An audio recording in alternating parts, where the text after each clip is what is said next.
All right, so let's dig right into part two. I did not leave the battery on trickle all night. It was good and strong, and I just, over 24 hours, I'm not completely comfortable leaving a pretty good operable battery on trickle, even with the cables hooked up. So I got it on trickle now. First things first, my gut tells me that this is a fuel issue.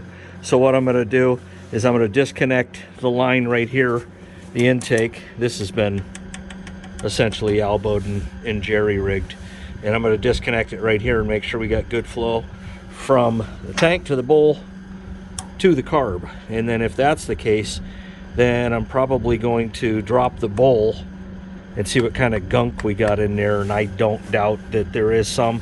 I've never had this off of here. I bought this tractor in like, I don't know, October-ish time frame. All my tractors that I've had for, let's just say, over a year, they're all turnkey, and I will have this one at that level too. You just got to figure out what the gremlins are, get them worked out, and be done with it. So there's not a whole lot to these, just whatever it is to these, you got to rectify it. So let's go ahead and take this off. Well, I mean, seemed pretty loose, actually. Huh. That was a weird noise. Must have been ice falling. It's about 39 degrees out today, so I think that's going to help my cause if what I think this is. Let's get that up and over the hump. Oh, yeah, it's good and tight on there, so try and do this with one hand. Two hands, it comes right off. I mean, I may even cut it. I don't know if it gives me a hard enough time.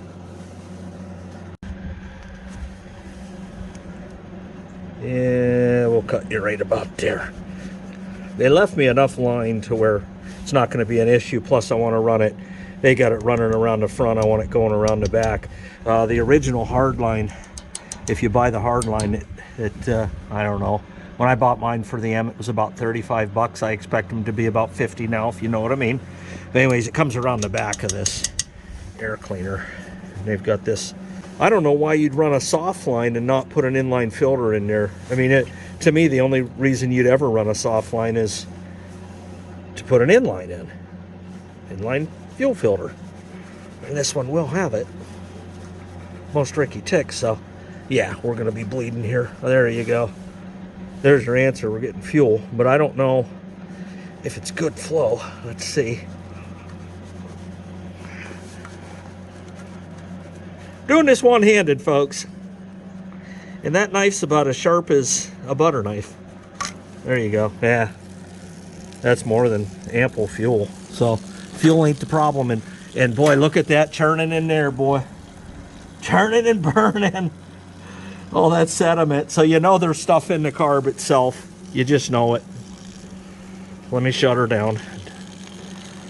It's going into the existent bucket, I think. It's the only thing I don't like about this sediment bowl. I like my on-off valve on the same side as the carburetor. I don't have to reach through like that, but yeah, we're getting fuel from the tank to the bowl to the carb. So if I was a betting man, I'd say it's the carburetor itself. And I watched a channel today. It had they just bought an ultrasonic cleaner, and they're using, I think they said Simple Green in it, and they're nice. They will definitely get a carb clean. They didn't say how long they were putting the carburetor in there to clean, but I'm guessing at least a couple hours. There we go. Peel that old crap off there. All right. Huh, yeah. I really don't see any need to reconnect this. Yeah, see, we're gonna come around the back jack like so, and then come down on it like that. And, you know, there's enough crepe. They only had it about that far anyway, so there you go, and there you go. So, yep. All right. So I cut my line, I put it back on, ran it behind like I want it. There will be an inline filter, fuel filter going into this. You saw the sediment in the bowl churning as it was flowing out real fast. And anytime you see that kind of sediment in the bottom of a sediment bowl, there's most definitely some in there. What I'm going to do next is a less invasive procedure than dropping the bowl itself, although I do know it needs dropped anyways. Even if the tractor starts, this carburetor needs cleaned. And I never got around to, I have the materials to clean this tank out. And I wish I would have now, because I was going to clean the tank, change the bowl. I do have a new bowl for that bowl, you know, sediment bowl assembly, and then put an inline in, and then I would have cleaned this out. And I think I'd be golden right now. I do not believe this is a spark issue. I don't. All right, so what do we need to do?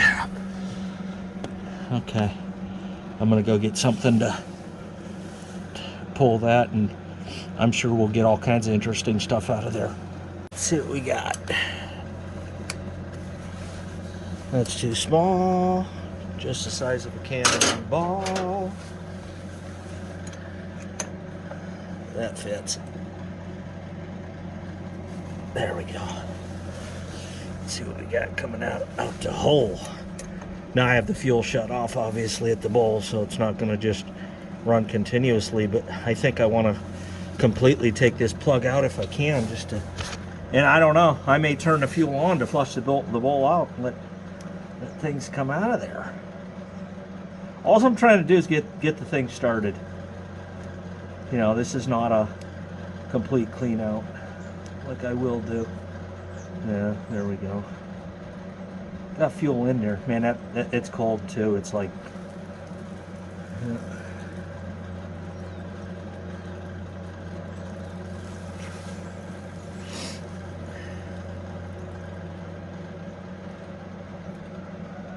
And I think the main jet, I think I need to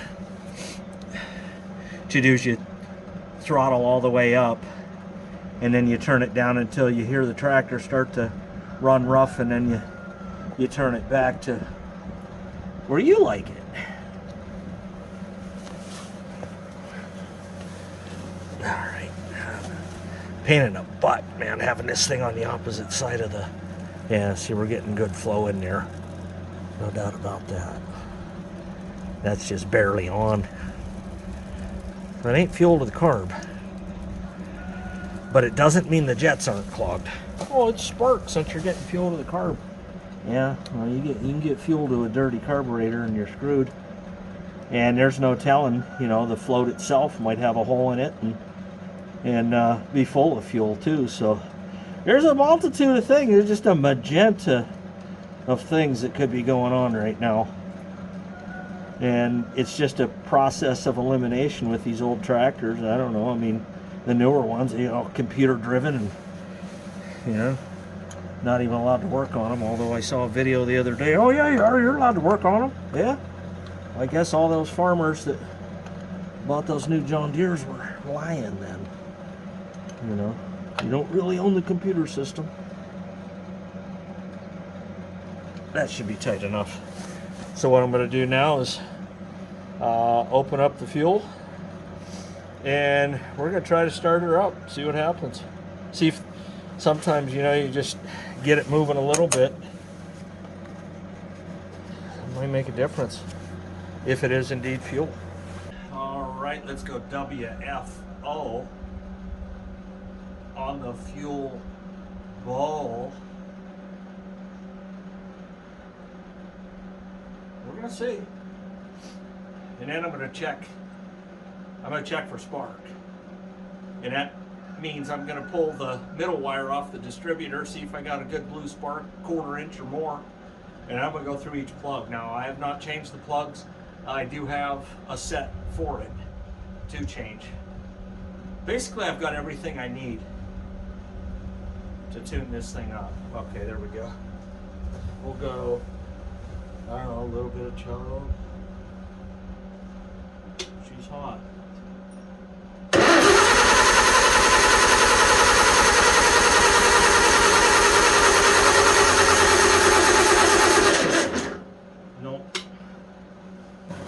Alright, now I want to pop this distributor cap off of here and see if we got any carbon tracking on it. Hey, it's just weird. Somebody made a comment in the last video. They're like, man, it's the only machine I've ever seen just sit there and then all of a sudden grow gremlins. Like, not me. You must have had really good luck over the years. There we go. Alright. Oh, I need my glasses. Cannot see.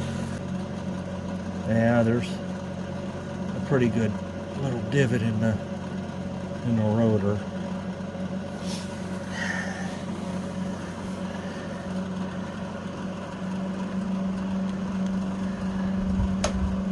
Yeah, I don't know. Does it look like to you? Cap doesn't look horrible. I should go get a tune-up kit for it right now. That's pretty. Wow, that's impressive. At least it has the dust cover. I pulled a lot of these off of here, and the original IH dust cover's missing. That's a good thing.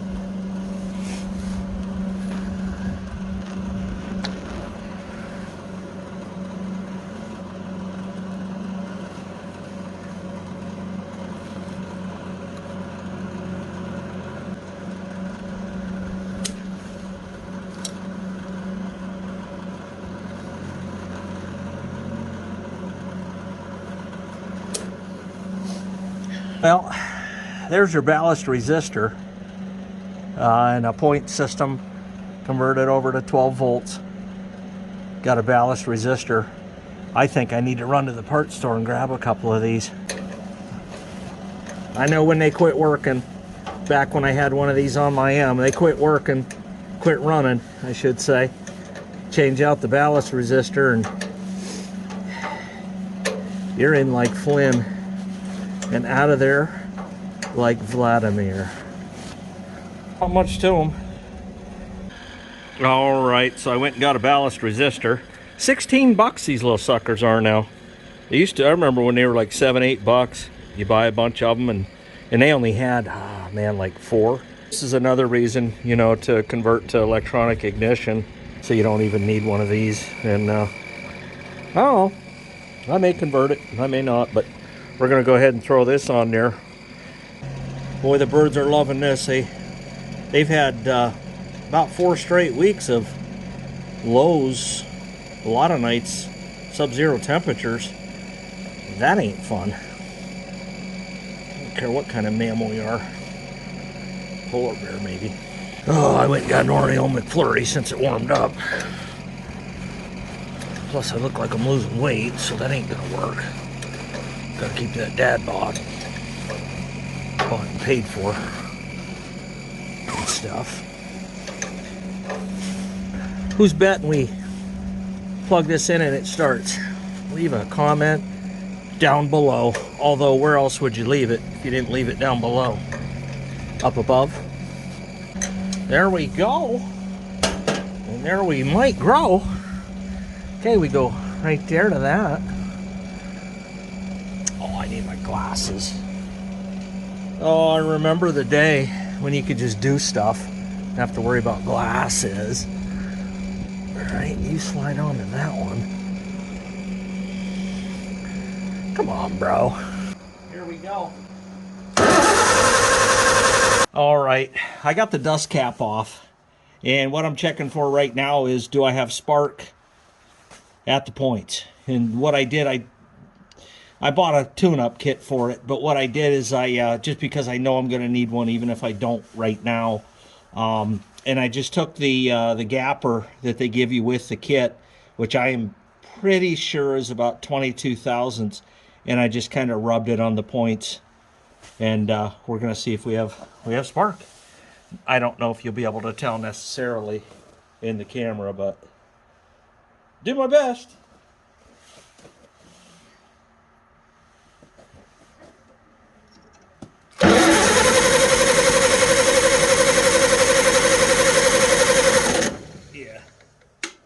I don't know if you can see that or not, but I definitely saw it. And yeah, there's definitely good spark there. So And I don't know if there was before, but I'm going to throw the cap back on there and try to start this old bird. All right, so I want to test this coil out. I want to do two things. I want to spark test it, and then I want to check the ohms. This is 6 volt, and this should be 1.5 ohms primary resistance. And I got my cheap meter out. That was on the discount shelf about 20 years ago at Tractor Supply. And I grabbed it. And the only thing it's ever done is check coils. And so what I'm going to do too here is, I got these wires all messed up, but I'm going to pull this wire, this center, well, basically the one coming off the coil, and maybe put it up against here, I don't know, and see if I got spark. So if I got spark from the coil and it reads, 1.5, it's not going to be the coil. After that, my next step is going to be, I'm going to check the ohms, check the wires, and pull the plugs. I already have new plugs for it that I bought last fall, and I'll show you probably in the next video, because this one's getting a little long in the tooth, and we're probably going to have a part 3 of this. So we're going to go right through it, and I still got to get the shroud, fan shroud put on there, but that's not a priority right now. I'm just getting this thing running. But we got, so far, what do we know? We got spark at the points. So let's go ahead and check the ohms of this and spark there.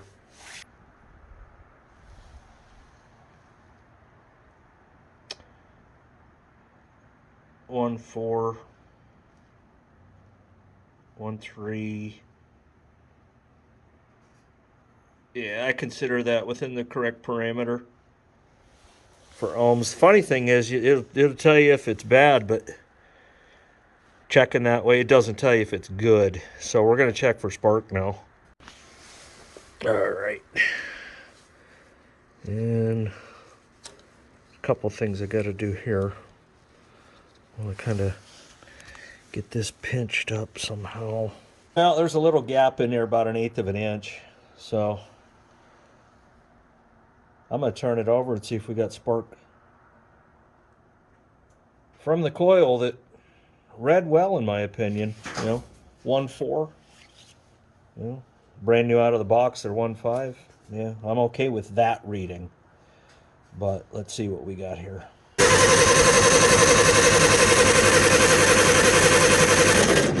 Yeah, we got spark. We got spark. So we got good ohms, good spark. Wasn't exactly what I'd classify as blue, but it did burn a little paint off that. Man, you shouldn't do that. You'll catch that oil on fire, man. That tractor will blow up. Well, then I'll blame you. How's that? All right. Make sure I shut that switch off. Yes, I did. So, you saw we got spark at the points. We got what I consider a good read off this for ohms, and we got spark coming out of this. My next stop, checking these wires and pulling those plugs. Like I say, I already have a set of Autolite 3116s, which is what you burn in these 4-bangers. Heavy duty 4-bangers. So I think I'm going to cut it off there. Man, this video was a lot longer than I thought. We still didn't, well, we've made progress, but that's where we're at right now, is we're going to the plugs. We're going to check them wires out, pull them plugs, and fire this thing up. Boom!